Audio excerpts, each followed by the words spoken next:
Prologue. We don't stay in the same place forever. Think that's a cliche?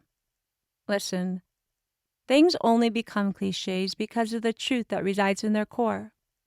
I lived for years in a world where life seemed pointless, a world filled with love, horror, pain, distress, loss, and torment. I'd rather have died many times than continue like that. Getting out of that place was hard.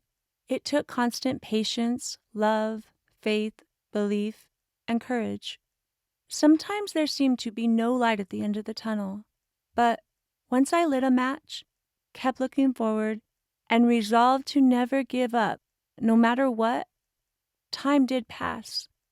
Where there once was no light, slowly but surely I started to see glimmers of hope. Time heals everything, if you let it. This is not the start of my story, but it is a good place to begin. I was driving. My sister Destiny was beside me. Mom had told us what freeway to get on, but instead of transferring to the 57 like we were supposed to, we got onto the 71. It was a freeway I didn't remember ever being on before, the Corona freeway. Confused and not knowing where we were going, I knew we needed to exit soon. But I was a new, inexperienced driver. Instead of heading for the exit, I ended up in the fast lane. We had no idea where we were, so I veered toward the escape route. The car radio was blasting "Added Up" by the Violent Femmes. The sun was setting. I put the blinker on intending to get off that scary freeway, and the car just stopped. It stalled right there in the fast lane. I kept trying to restart the car, but nothing. We had gas because we filled the tank after leaving the house. In the middle of that busy freeway with its heavy flow of traffic, Destiny and I were freaking out. We didn't know what to do. Back then, anyone who had a cell phone was old or rich, or more likely both. So we couldn't call 911. I turned on the emergency lights and told Destiny that maybe we should get out of the car and run across the freeway when it looked like we could make it safely.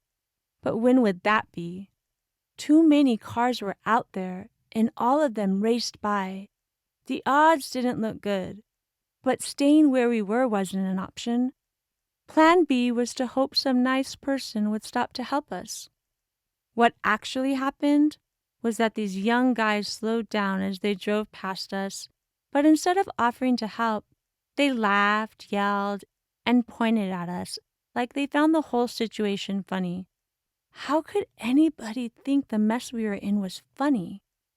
In those moments, we were in the universe's cosmic hands. I opened the driver's side door, stood up, and began waving my hands to make sure all the other drivers saw that we were stalled and that they should go around us. I was still hoping someone would stop to help us when they saw my distress, but no one did. Nobody cared that we were stuck in the middle of a busy freeway with cars speeding by us. They saw my desperate gestures, they knew I needed help, and they ignored me. And then it happened. An oncoming car didn't slow down and go around us like the others. It came at us full speed as if the driver couldn't see me standing there waving.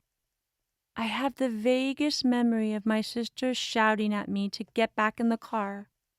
That's the last thing I remember.